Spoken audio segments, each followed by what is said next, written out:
Bismillahirrahmanirrahim.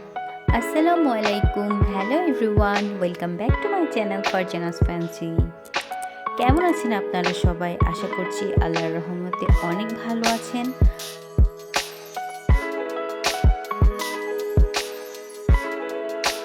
আজকে আমি আপনাদেরকে দেখাবো সবার পছন্দের একটি রেসিপি। হুটহাট করে খেতে ইচ্ছে করলে কিভাবে আপনারা বানিয়ে নিতে পারবেন বাসায় সহজে।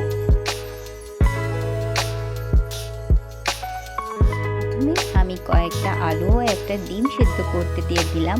পাশাপাশি আর একটি কড়াইতে সয়াবিন তেল গরম করে রেডিমেড প্যাকেটের ফুচকাগুলো নিয়ে ভেজে নিচ্ছি। চুলার আঁচ কম দিয়ে এবং তেল কম পরিমাণে দিয়ে ভাজবেন, তাহলে দেখবেন অনেক সুন্দর ক্রিস্পি হয়েছে।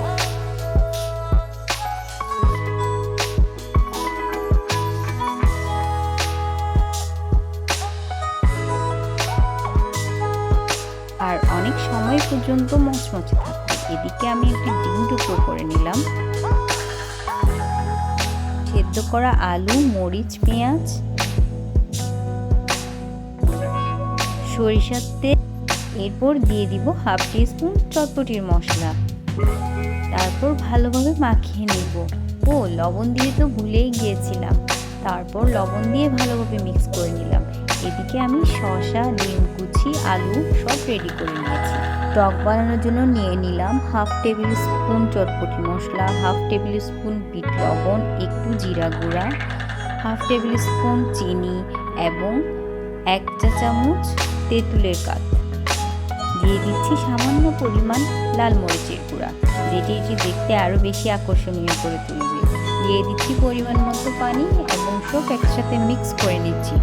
টক যত সুন্দর হবে ফুচকা খেতে ততই মজা লাগবে।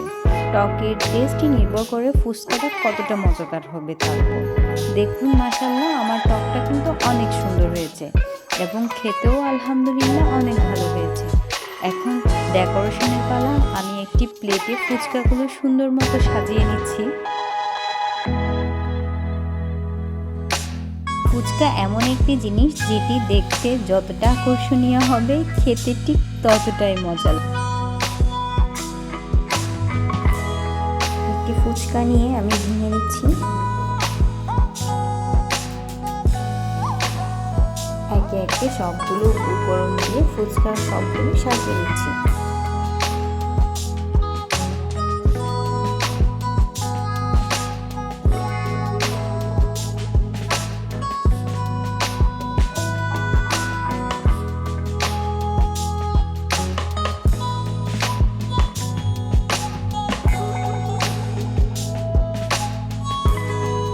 তৈরি হয়ে গেল আমাদের মজাদার ফুচকা।